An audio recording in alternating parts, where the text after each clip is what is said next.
आइए आचार्य भगवान डॉक्टर शिव मुनि महाराज साहिब के सानिध्य में हम भी महान आत्म ध्यान अनुष्ठान का हिस्सा बने।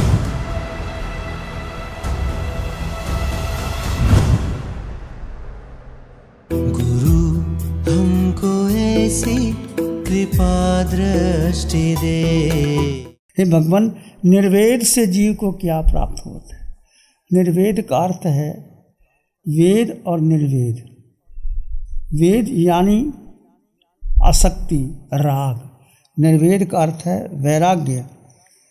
इसके 3 भेद किए गए हैं। नौ कषाय में जब 9 कषाय है, वो कषाय तो नहीं परंतु कषाय के बीज है। हास्य, रति, रति, भय, शोक, जुगुप्सा, स्त्री वेद, पुरुष वेद और नपुंसक वेद। 3 स्त्री वेद, पुरुष वेद, नपुंसक वेद। वेद का अर्थ है विकार, विपरीत लिंग के प्रति आकर्षण होना। सारा संसार जो घूम रहे हैं हम अनादिकाल से, मूल है निर्वेद। आकर्षण किसके प्रति? अपोजिट सेक्स के प्रति। पुरुष को स्त्री के प्रति, स्त्री को पुरुष के प्रति, और नपुंसक को दोनों के प्रति इच्छा होती। पुरुष, स्त्री और नपुंसक, इस कारण संसार चल रहा है। संसार में और भी बहुत से आकर्षण हैं। धन का है, पद है, यश है, स्वर्ग है। इन सब के आकर्षणों का जो बीज है वो है विपरीत लिंग का आकर्षण। वो सर्वोपरि जीव, इस कायल में मनुष्य ही नहीं, त्रियंच, पशु पक्षी, देव सब इसमें है। देव भी देव योनि को प्राप्त करके भी अप्सराओं के पीछे लगे रहते हैं, धन दौलत के पीछे लगे रहते हैं। वेद यानी राग, निर्वेद यानी वैराग्य। कैसे आप इसके पार जा सकते हो? कैसे पार जा? यदि आपको इस संसार में इस शरीर है क्या, इसका चिंतन करें अशुचि भावना का। दीपे चाम चादर मणि हाड़ पिंजरा, भीतर आसम जगत और नहीं घिनेंगे। ये शरीर क्या है? हड्डी, मांस, मज्जा, रक्त, शुक्र, शोणित का शरीर बना है।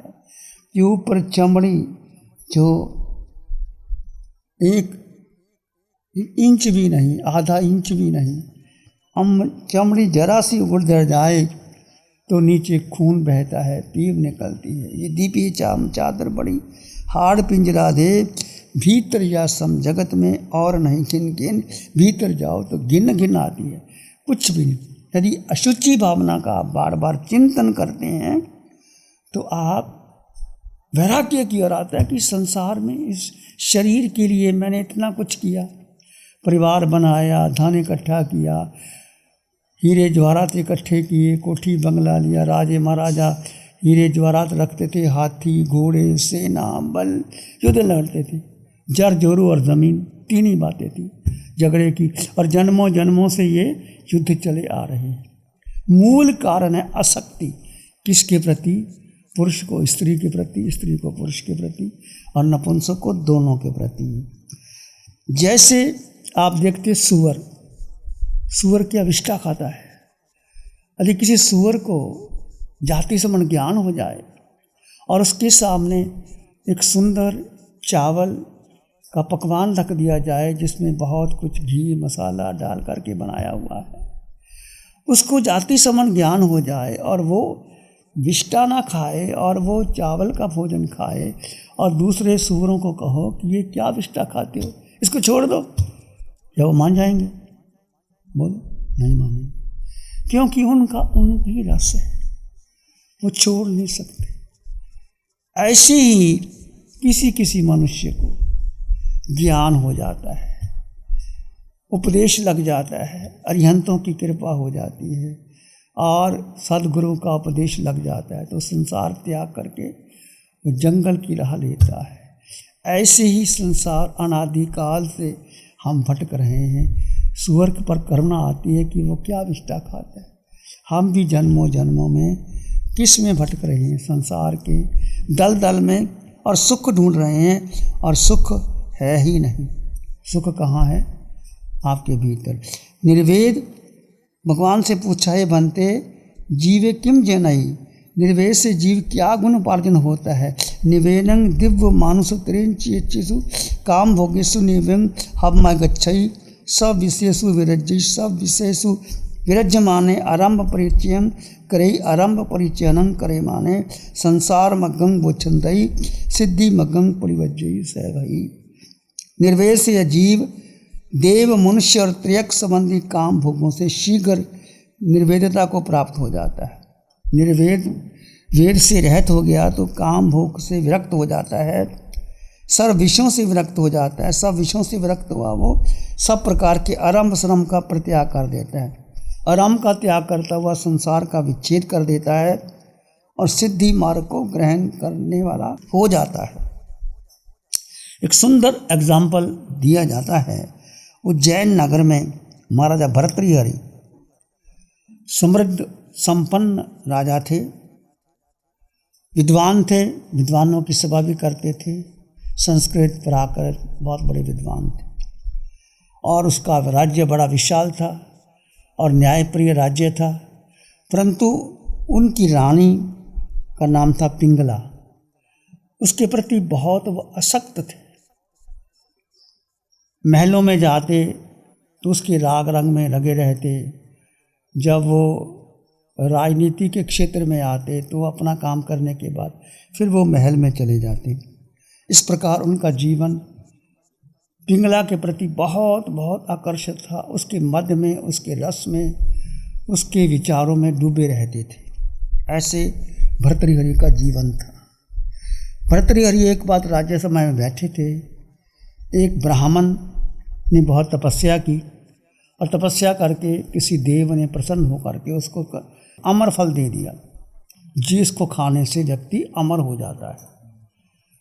तो देव ने कहा देखो आपने बहुत तपस्या की है, मैं ये फल देता हूँ, इसको खा करके तुम्हें कोई कष्ट नहीं होगा, तुम अमर हो जाओगे, दुखों से दूर हो जाओगे।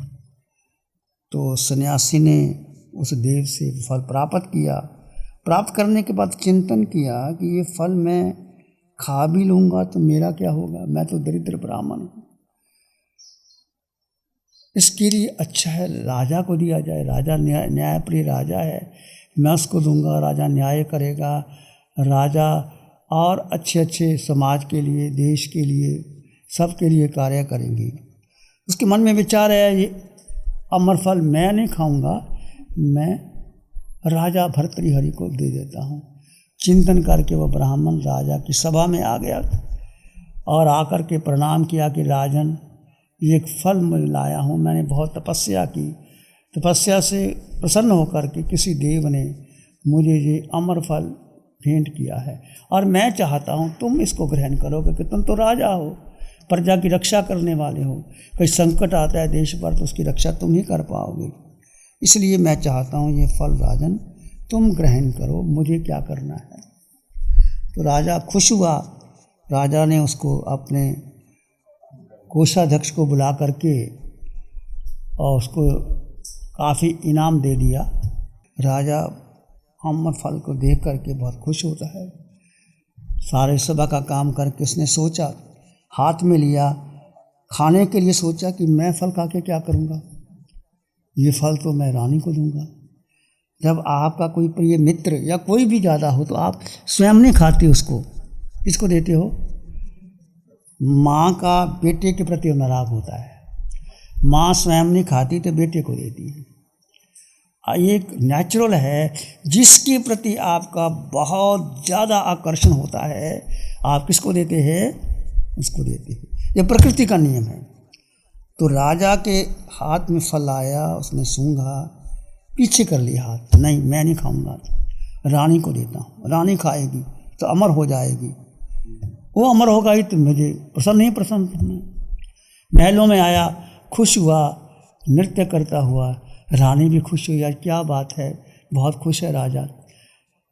सारी घटना राजा ने उनको बता दी कि ऐसे ऐसे के ब्राह्मण आया था, तो बहुत तपस्या के बाद ये अमर फल प्राप्त हुआ है, मैं नहीं खाया, रानी तुम खा लो। रानी ने कहा अच्छा आपने लाए हो तो। रानी ने राजा का स्वागत भी किया। अच्छा कहते मैं फल खा लूँगी, रख दिया उसने। राजा बातचीत करने के बाद फिर वो अपने महलों को छोड़ करके राजनीति के काम में लग गए। अब रानी पिंगला ने सोचा ये फल खा के मैं क्या करूँगी। उसका प्रेम संबंध महावत से था। महावत कौन होता है? जो हाथियों का सरदार होता है, हाथियों को ऊपर कमान करने वाला। महावत युवा था, रानी को उससे लगाव था और समय समय पर रानी उस महावत से हाथियों की आमोद प्रमोद करने के लिए चली जाया करती थी। राजा को उसका कोई पता नहीं था। तो रानी पिंगला ने सोचा कि ये फल मैं खा के क्या करूँगी, महावत को देना चाहिए। उसने महावत को बुलाया कि देखो ये अमर फल है, राजा ने मुझे दिया है, मैं खा के क्या करूँगी। तुम, महावत ने कहा, तुम खा लो फल को। महावत खुश हो गया। महावत घर आया तो महावत का किसी और से संबंध था। किससे? जो नगर की नगर वधू गणिका अतीव सुंदरी थी, महावत का उससे प्रेम था। उसने सोचा कि मैं खा के क्या करूँगा। उस गणिका सुंदरी को उसके पास गया कि देखो तुम नगर वधू हो, सुंदरी हो, हजारों युवक तुम्हारे आगे पीछे फिरते हैं, ये फल तुम खा लो, ता करके तुम खा करके अमर हो जाओ। महावत ने फल किसको दे दिया? नगर वधू गणिका को दे दिया। अब गणिका के मन में एक विराग भावना आई कि मेरा जीवन क्या है। तो उस गणिका के मन में विचार आया मेरा जीवन क्या जीवन है। पुरुष आते हैं, धन देते हैं, मैं तो शरीर की पुजारन हूँ, मेरा जीवन तो घोर नरक है। और उसके मन में वैराग्य आया कि मैं फल खा के क्या करूँगी, ये फल तो राजा को ही देना चाहिए। राजा न्यायप्रिय राजा है, राजा खाएगा तो बहुत अच्छा। तो गणिका कहाँ पहुँच गई? राजा के पास पहुँच गई। राजा भर्तृहरि के पास कहने लगे कि देखो महाराज, ये फल आप खाओ, आपके लिए मैं लाई हूँ। राजा ने सोचा ये फल तो वैसा ही फल दिखाई देता है, अमर फल। तो गणिका से पूछा साफ साफ बता दो ये फल तुम कहाँ से लाई। अब उसको बताना पड़ा कि मैं तो महावत से लाई हूँ। महावत को बुला लिया राजा ने कि बुलाओ उसको। महावत को पूछा सच सच बताओ ये फल कहाँ से आया है। सारी घटना बता दी कि राजन ये फल तो रानी ने मुझे दिया है। तुमको दिया है? राजा के तो होश उड़ गए, ये फल उसने दिया है, तुमको दिया है। सीधा महल में गया, हंटर उठा लिया। रानी सच बता, तूने फल खाया था? कहती खाया था। कब खाया था? कैसे खाया था? सच बता दे। हंटर अभी चमड़ी उतार दूंगा तेरी। अब रानी ने देखा कि राजा के भीतर जो प्रेम तो चला गया, आंखों में क्रोध दावानल उठा लिया। राजा ने सच बता दे। अब वो प्रेम तो खत्म हो गया। प्रेम कहाँ रहता है जब इतनी घटना सुनने के बाद सारा प्रेम तो चला गया। तो रानी ने कहा राजा मैंने फल नहीं खाया, तुमने इन फल का महावत को दिया। तब राजा भर्तृहरि के मन में वैराग्य उठ गया। ये जीवन मैं किसको चाहता हूँ, वो किसी और को चाहती है, वो किसी और को चाहता है, वो किसी और को चाहता है, वो किसी और को चाहता है, वो मेरे तक आता है। ये संसार झूठा संसार, कुछ भी सार संसार में नहीं है। राजा भर्तृहरि बहुत विद्वान थे। 3 शतक लिखे उसने। श्रृंगार शतक लिखा। रानी के प्रेम में आकर के पांव की अंगूठी से लेकर के सिर के सिरे तक जो श्रृंगार बताया जाता है वो राजा भर्तृहरि ने श्रृंगार शतक लिखा। इसके बाद वैराग्य शतक लिखा कि वैराग्य क्या होता, 100 शतक उसने बनाया। तीसरा शतक नीति शतक लिखा कि नीति क्या होती है। ऐसे राजा भर्तृहरि नीति शतक, श्रृंगार शतक और वैराग्य शतक लिखने के बाद राजा ने महल छोड़ दिए, राजपाट छोड़ दिया और जंगल में चला गया। ये संसार है। जिसको मैं चाहता हूँ वो किसी को चाहती है, वो किसी को चाहती है, वो किसी को चाहती है और किसी को चाहती है। संसार को छोड़ करके जंगल में चले गए, खूब तप किया, खूब साधना की और उच्च कोटि के सन्यासी बने। जीवन में जब किसी को ठोकर लग जाती है ना, तो सच्चा वैराग्य उमड़ आता है, फिर झूठे संसार का झूठा वैराग्य नहीं रहता। तो हमें भी ये वेद की वो चिंतन करना चाहिए। जब जब भीतर कामना वासना उठ जाए तो क्या करना चाहिए। ये शरीर कैसा शरीर है, 9 द्वारों से गंदगी निकलती है। सार क्या, निस्सार है, ये कुछ भी सार नहीं। इस सार को ग्रहण करें, निस्सार को छोड़ें। और ये शरीर के भीतर जो आत्मा है, जो अरिहंत परमात्मा की अनंत कृपा से आपको और हमको साधना मिली है, भेद विज्ञान करो। जड़ और जीव का भेद, ये जड़ नश्वर है, मिट्टी में मिलेगी। इससे सार ग्रहण करो, तप करो, ध्यान करो, साधना करो, 12 प्रकार का तप करो। और इससे सार क्या है, जो आत्मा है, आत्मा में 8 गुणों की संपदा है।